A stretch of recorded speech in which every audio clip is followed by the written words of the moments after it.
Have you ever heard of somebody having a second job? Yes. Yes.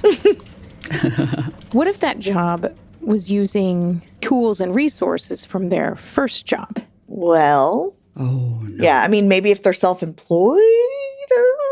Maybe they're employed by somebody else and they're not just using tools and resources, but also a location. Oh. Oh. So I won't hide the ball anymore, but so I was once helping an organization, and as part of their work, they had the use of warehouses to store things, like equipment and all of those things. And if you take anything else or nothing else from this episode, know that if you have one of those facilities, maybe make sure that there's two people who aren't in cahoots over that location, because this person was the only one really that went in and out of that warehouse. Well, the only one employed by this organization, because one day we had found out that this person was using this warehouse to store things and also to have people come over. What? This warehouse became a nighttime club. And this meant a club of the warehouse, which was a warehouse, was divided up into a club space, into bedrooms, had candles, had mattresses, had all of these things for nighttime activities. And this was a while ago. So this is before like the, I don't know, OnlyFans type days. But this was in the Craigslist days. Wow. We found out, and they're like, have you ever looked? Someone was like, have you not looked? How do you all not know about these things? Other people that were supporting this company were like, I don't know. How would we know? Yeah. And they're like, if you look up the address on Craigslist, see what you see. And on Craigslist, it was a flyer for like a type of part. I mean, it was like, come all, like after hours ragers that were, charging people by the hour for various activities, all in the midst, I guess, around the equipment that was being stored there. Wow. Was it food? Because like that's the first, I'm like, ew, bodily fluids. No, thankfully it wasn't. No, not food. No, not food, thankfully. But yeah, so this was like a club / eyes wide shut type situation happening, eyes wide open, I guess, happening after hours, like cash admission, all of these things. Wow. On company property. Company property. So they did like their day job and then they would just go to that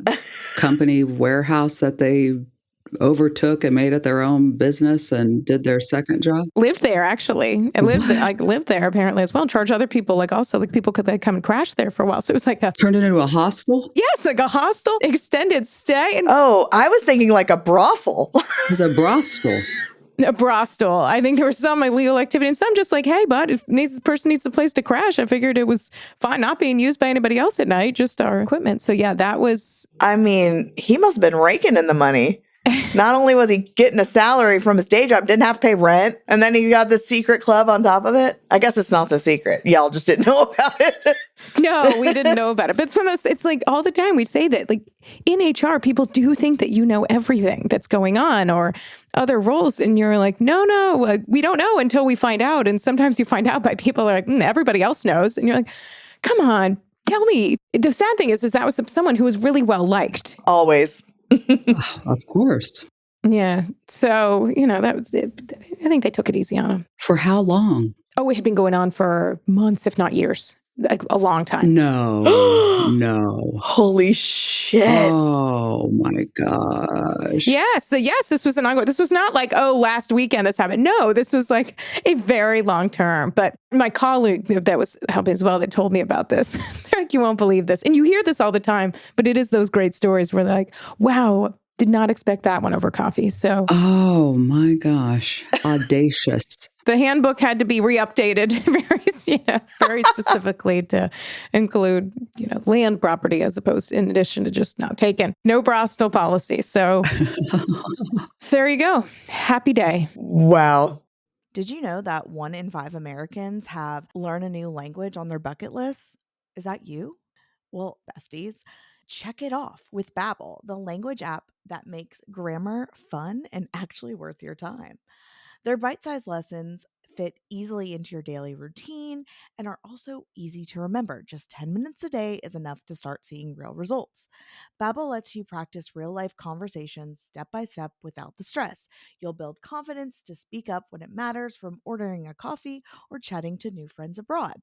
And Babbel is more than just lessons. They even offer a large collection of podcasts where Babbel experts reveal language secrets and offer an inside look into local cultures. One of the things I really love about using Babbel is just how practical it feels. I didn't want to just memorize a random vocab. I wanted to be able to actually talk to people. And for me, that meant learning phrases that I could use when traveling, and I cannot wait to test them out. You learn your best by listening, speaking, reading, or writing. Babbel adapts to your style and keeps you motivated with personal learning plans, real-time feedback, and progress tracking. Babbel has over 25 million subscriptions sold worldwide, and with 14 languages to choose from, every course comes with a 20-day money-back guarantee. So here's a special limited time deal for our listeners right now. Get up to 55% off your Babbel subscription at babbel.com/HRBesties. Get up to 55% off babbel.com/HRBesties. Spelled BABBEL.com/HRBesties. Rules and restrictions may apply. DSW, Designer Shoe Warehouse, is the one-stop shop for all your footwear needs. With sneakers, boots, and everything in between, for every style, mood, and occasion, you'll definitely find shoes that get you at prices that get your budget. DSW has what you need, but more importantly, they have what you didn't even know you wanted. You never know what you'll find at DSW. Find the shoes that get you at prices that get your budget at DSW stores or DSW.com. Well, that is the perfect start to this meeting, which is all about overemployment. Working 1, 2, 3, 4, 7 multiple jobs at once, right? I mean, look at this guy, Brostel. I mean, equipment, everything, everything. Hobby job. What's the mix between a job and a jobby? If it's a job and hobby, mixing business with pleasure all together. That sounds dirty. A jobby. It does sound dirty. Oh, man. Yeah. Plobby. I don't know. Like he's doing a lot of pleasure job. I don't know. Pleasure job, hobby, a plobby. I don't know. Boy, do you have plobbies too? LinkedIn, endorse that skill. Multitasking all the way. Are you running Brostels? Open to twerk. Oh, gosh. Open to twerk after hours. Damn. We are going to turn that inside out. Oh, pun intended. But first, Jamie is going to bring us some cringe corporate speak. And then, as always, we'll end the meeting with a little Q&C.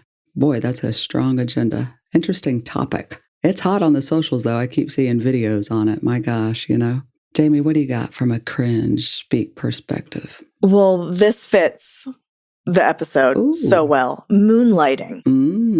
So I don't know if I probably have. I use cosplay and moonlighting probably almost interchangeably.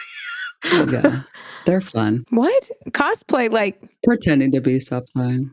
Yeah, like I cosplay an adult. Oh, I see. I'm moonlighting to be adult or a true HR professional, but really I'm a silly, goofy girl, Yeah, that's funny. Ashley, tell us the origins of this, though. Well, I did look this up, and I said the original origins were unrelated, maybe related, which was in the 1800s. Members of organized crime in Ireland would carry out like nighttime crimes. Specifically, they'd go and maim cattle at night and do this undercover. And so it was called, those crimes were called moonlighting. They had a term for it.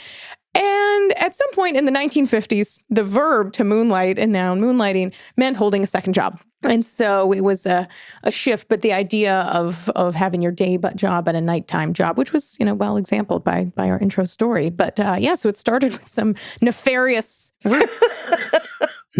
I use it for fun, not like for real, like what you're saying, Yeah. Do you use that, Ashley? Do you moonlight? I probably use that term more than you'll do, only because like when I started out as a lawyer, I would get requests from clients for moonlighting policies. And so I thought that was like a totally normal word. And now it just sounds, now it sounds like the 1950s. But so they're like, what's our moonlighting? Give us a moonlighting policy. I'd be like, okay, what do you want it to be?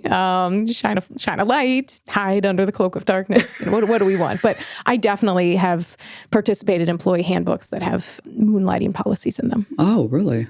Yeah. At some point in time, I changed it. I think we called it like additional employment or outside employment policy or something like that, which I think vibes a little bit more than people are like moonlighting. Yeah. Like, what's that? Moonlighting. Moonlighting. I know. Yeah. It does sound a bit Brostely, plobby like, Plobby policy. Plobby, yeah, your plobby policy. I thought you said throbby. And I was like, what? No. That too, I guess, in this Brostel case. It's all the things. It's all under the same kind of umbrella, Oh, gosh. But overemployment, like I was saying, I keep seeing these videos on the Instagram, people saying, oh, here's how much money I make at my jobs. And they like break down their day, right? Like, oh, I start working at 6 a.m. on my first job, and then I'm done with that at 3. And then I go to my second job at this time, or people talking about their side hustles. Y'all are seeing that too. Just this huge trend of overemployment. And it's like, this seems to be like part maybe financial survival, part hedging bets, for some career security if there's layoffs. And maybe, some people, they talk about retiring early, right? So they want that financial security and they want the financial kind of windfall ASAP, they're saving up, so that's kind of what I'm seeing, kind of the mix of that. But people are definitely talking about it in our DMs about it, right? I actually posted a funny meme a couple weeks ago, and it says, these days you got to have a job for the bills and another job just for yourself. And it's true. I mean, God, every time I go to the grocery store, I'm like, good Lord, I bought the same groceries and it's $500. Like, what? So, yeah, I mean, I think all three of us were doing it even at some point. We were moonlighting when we were working our real corporate jobs and then doing the content creation as well. Inadvertently. Yeah.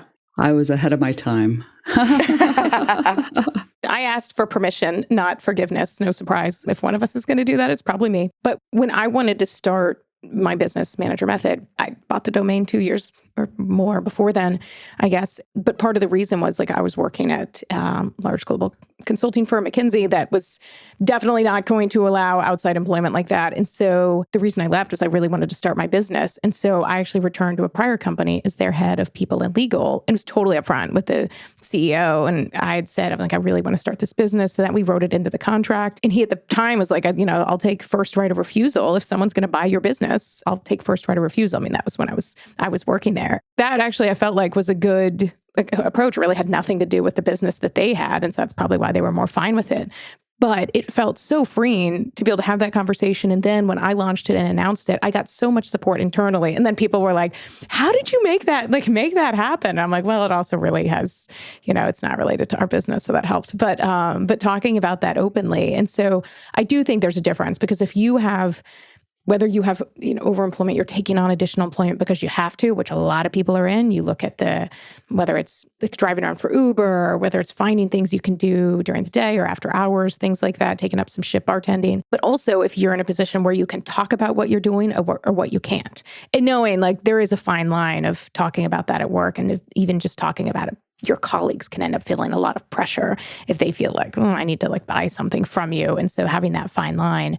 But for me, where I was able to be open about it and think about how to dividing the time, it really helped. I mean, then COVID happened and my people and legal job became much more than a full-time job. So Manager Method sat by the wayside for quite a while. But for me, it really was having that openness. And so I think to the extent you can create that environment, it's really helpful.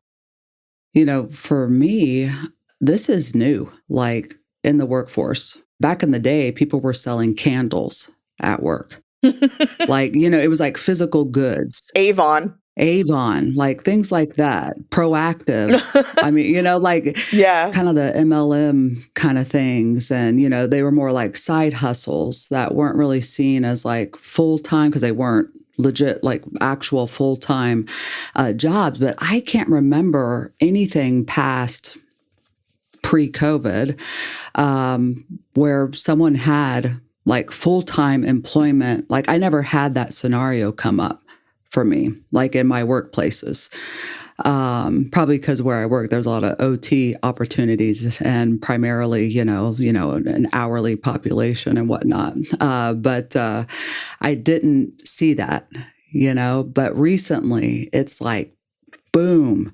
Like it's everywhere. And it kind of, you alluded to it, Jamie, with just that financial insecurity and just rising costs and and people are trying to fill some of those gaps perhaps. And obviously, this gig economy and just, the internet being like real, because I'm talking back in the day, I started working, 20 years ago. It just wasn't, there was no Uber, believe it or not.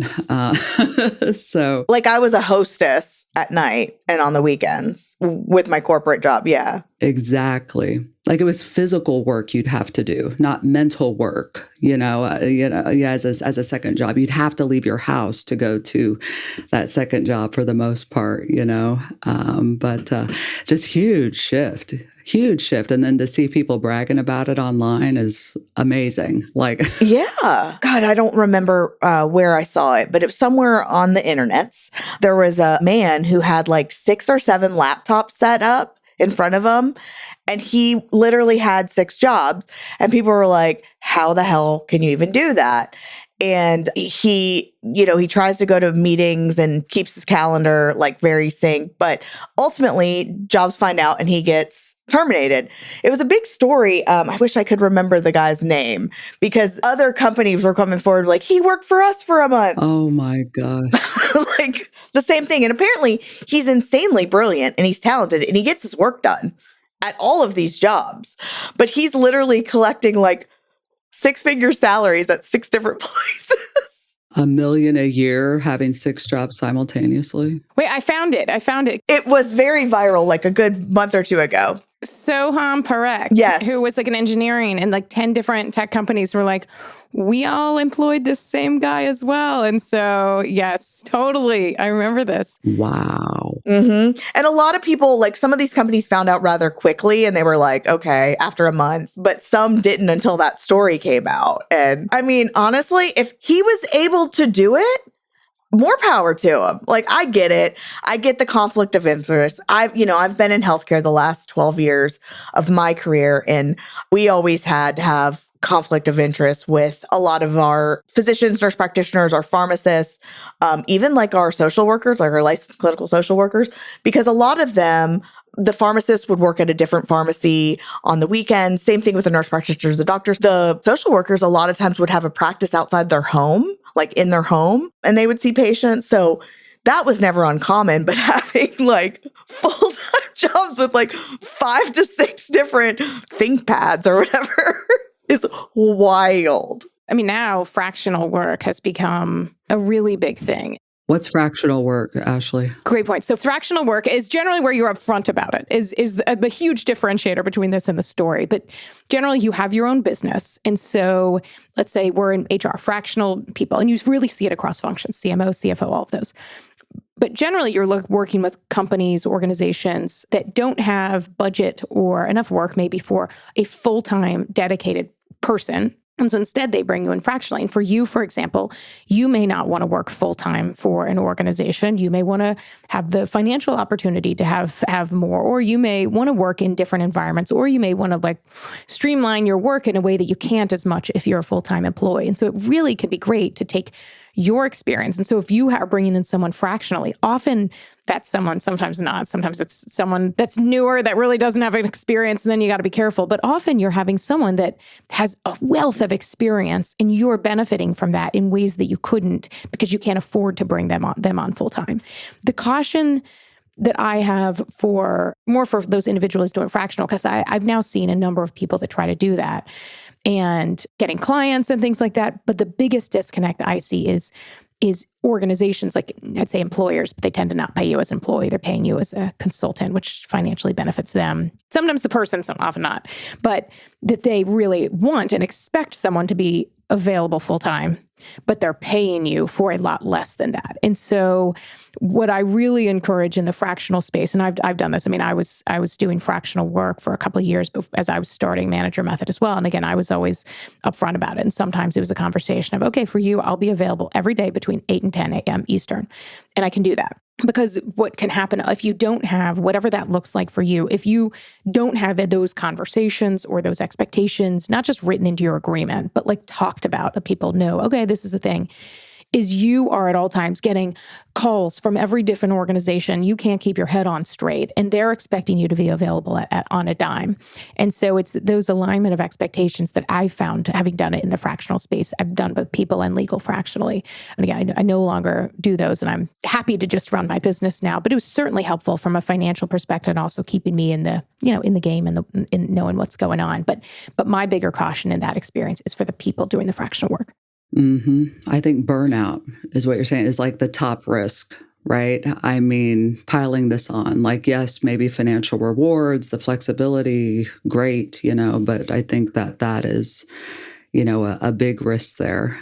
And in that example you gave, the fractional work, I mean, very open that, yes, multiple jobs and all of this, but what if you're not a fractional worker and you're just taking multiple jobs? I mean, there's kind of that ethical gray zone there that, okay, are you disclosing that or not? And is there a COI or conflict of interest policy? Or is there a moonlighting policy or additional when you're not sharing that or disclosing that? And I mean, you are certainly at risk. And I think we see, HR responding to that. I mean, I've seen the surveillance, people installing surveillance software and all these things and taking attendance and whatever. I mean, all, to respond, changing policies, right? Calling people like Ashley back in the day for moonlighting policies, because they're getting more of that,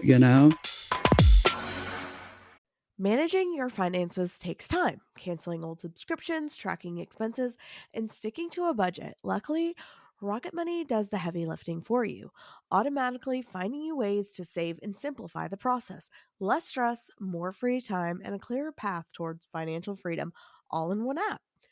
Rocket Money is a personal finance app that helps you find and cancel your unwanted subscriptions, monitors your spending, and helps lower your bills so you can grow your savings. Rocket Money shows you all your expenses in one place, including subscriptions you forgot about. If you see a subscription you no longer want, Rocket Money will help you cancel it. Rocket Money has saved users over 2.5 billion, including over 880 million in canceled subscriptions alone. Their 10 million members save up to $740 a year when they used all of the app's premium features. So, cancel your unwanted subscriptions and reach your financial goals faster with Rocket Money. Go to rocketmoney.com/HRBesties today. That's rocketmoney.com/HRBesties. rocketmoney.com/HRBesties. Wellness benefits have come a long way, but many companies are still managing a program that consists of not much more than a gym membership and a few one-off perks. Not everyone defines wellness the same way, right? Some people need therapy. For others, it's meal delivery because after a long day, they can't even think about cooking a healthy meal. It could be a massage, home gym, or a meditation app that helps them reset. And me, gosh, all of the above, emphasis on massage. Well, Comp makes that all possible. With Comp, you can give your employees access to a personalized wellness budget. You set the controls, the budgets, how often they spend, whatever doesn't make your CFO have a heart attack. Then your employees get to decide what wellness actually means for them. It's simple, flexible, and exceptionally easy to use, which is why Comp sees on average over 90% adoption. When employees feel genuinely supported, you can see the impact on retention, engagement, and reduce burnout. A flexible benefit program is one of the clearest, highest value ways to show that you truly support your people, individually and holistically. That's why Compt is rated 4.8 stars on G2 by HR leaders like you. If this sounds like something you needed yesterday, head to comp.io/HRBesties right now to connect with the Comp team. That's COMPT.io/HRBesties. Are you all hearing the same things? Yeah. I mean, I think that's when it poses a problem, is when there's a true conflict of interest. Like I mentioned about a social worker. One time in particular, the social worker was working for us full time, but they were also a professor at a local university and they taught at night. So there was no conflict of interest for us. However, it was discovered that he was like blocking his calendar for no appointments during like a good 2-hour period almost every day. And when I approached him, I was like, hey, can you please explain to me why you have 2 hours blocked every day? He was like grading papers. His office hours. And yeah, he was grading papers and preparing his lecture. And we didn't fire him because he was upfront and he was honest. He was like, oh, I just didn't think, 1 hour for lunch, another hour to finish it up or whatever. And I'm like, well, okay. But, I think if it doesn't pose a direct, it's not like he was taking his clients from the practice and pulling them out to his personal practice. Like I've had that happen too, where for their own personal gain. Oh, yeah. If it's truly a conflict of interest. But they have to be upfront about that, right? I mean, we relied on them and the honesty policy to tell us. But I've also had things like I've told this story before, but I've had a manager approach me and say that they found out one of their employees was on OnlyFans. Okay. Yeah, I don't care. Yeah. Good for her. Yeah. I hope she's making a lot of money. Yeah, I have had that. But is it a conflict of interest? Is she wearing her name tag or drinking out of a mug with our logo? Do you know what I mean? Like, she said the company uniform. I have seen that. I've had that one of the logo. You had that one? But there was a police officer recently. That got let go because he did an OnlyFans video. It was on company time to be discovered in his uniform. With his badge on? Yeah, like his cop car and everything. And he got let go. And he had both weapons. I knew Jamie would like that one. But I mean, that truly is a conflict of interest, right? Hardcore. So do tell, Ashley, do tell. This wasn't on the OnlyFans. This was on like another social media platform. And I can't remember which one it was. But there was basically a teaser for it, but wearing the uniform with the logo and some very explicit language over the top. But part of the conversation was also, don't do that. And so bad. Don't do that. But really realistically, talking about these things, and often people's fears, like, what if someone finds out? Like, okay, like, what is their job? If it's just people finding out and gossiping, like, people are going to gossip about stuff all the time. And so, but that is one that I do think is coming into so many workplaces about exactly that. But the one that I actually have changed my mind to a bit is thinking about like this aspect of conflict of interest and what does that mean? I do think if you're working for one company and you're working for competitors, like your Coke and Pepsi back and forth, like it's problematic generally. And I'm trying to think of really exceptions to that. But I think if you're working for two companies that are because, especially if you're doing it from like your own device, which then I guess shame on that company for having you do things, but like on all of your personal device. But for true competitors working for those, I do think that that's a challenge. The one area I've opened up more is individuals that are working as an employee that then are building their own business or want to build their own business. Because I've seen this a lot more with HR professionals that are working in HR, but they're also developing their business. I mean, I've gotten reach outs from people constantly that are like, I want to build a business. Like, how do you do it? Pick your brain. And I generally, what I have is I've put them all in like one 10-minute YouTube video on Ikigai, Ikigai. So if you ever want tips, just look there. That's how I did it. It's what I say to every conversation. That's what I generally just have to do time realistically. But they're building a business in that. Again, and they're putting it on their LinkedIn. So it's open about it. And I think there's other roles like that, especially in like technology and others. And so I think there's a natural inclination if someone works for you and they're really good is you want to keep them a secret. You don't want them to go anywhere else. You don't want to do any of those things. But just knowing you as an organization, especially as managers who I'm talking to a lot in population, you're shaping their future. And so if you can be realistic, those people may be leaving you one day, one way or another. But if you can help them on their way and make the most of things at the time and have good relationships, because eventually as people start a new business, like I have personally done fractional work for companies that I used to work for full time and charged a pittance of a rate compared to what I would normally charge because I appreciated what they let me do and continue that relationship. So I do think as you have people that are really looking to start their own thing one day, just finding that balance of like competition, confidentiality, time-wise. But I do think there's more ways that you can support them that are helpful in the long run. I love that. Like, don't just shut it all down. Let people find their purpose and support them in that, you know? They're showing up, they're performing, they're doing your job. You don't have to control everyone else's time outside of your workplace. I'm all for that. There's no COI. Love it. Aura frames are the perfect gift when all they want for Christmas is you.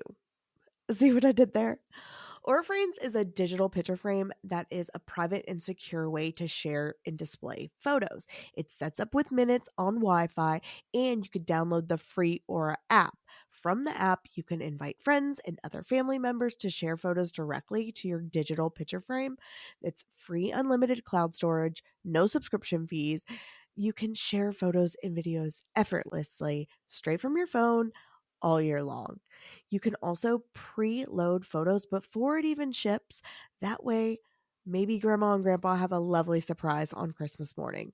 It's meaningful because feeling connected keeps love and presence alive, even across distance. For me, gift giving is my love language. So being able to share special moments and make the grandparents feel close, the Aura frames means everything. It's a way of saying you're a part of our everyday life, no matter how far apart they are. You can't wrap togetherness, but you can frame it. For a limited time, visit auraframes.com and get $45 off Auraframes' best-selling Carver Map frames, named #1 by Wirecutter by using promo code HRBesties at checkout. That's Aura, AURA frames.com, promo code HRBesties. This exclusive Black Friday Cyber Monday deal is their best of the year, so order now before it ends. Support the show by mentioning us at checkout. Terms and conditions apply. Attention, pet lovers. You will love this. Because us HR besties are all in on holiday cheer. And of course, our pets are too. Well, when they're not snoring while we're trying to record our holiday episode. But we love our pets just like you do. And that's why we're joining Chewy Claus, who's out here making pet wishes come true. From November 4th through December 24th, you can share your pet's wish at chewy.com/chewyclaus. It might actually come true. And every wish helps pets in need too, because each one triggers a donation of 5 meals to shelters and rescues across the country. You can submit through the Chewy app, and Chewy will double that donation. So you can share a wish for your own pet. Or if you work or volunteer for a shelter, shelters and rescues can join by submitting your own wish list, and then people can find it and donate items. So go, check it out and share your wish and help others along the way. Because we all know that our pets are the real HR department at home, and they definitely deserve a little extra joy this season. I love Chewy, and I'm going to make a wish, and I hope you will too. Every pet deserves a wish come true.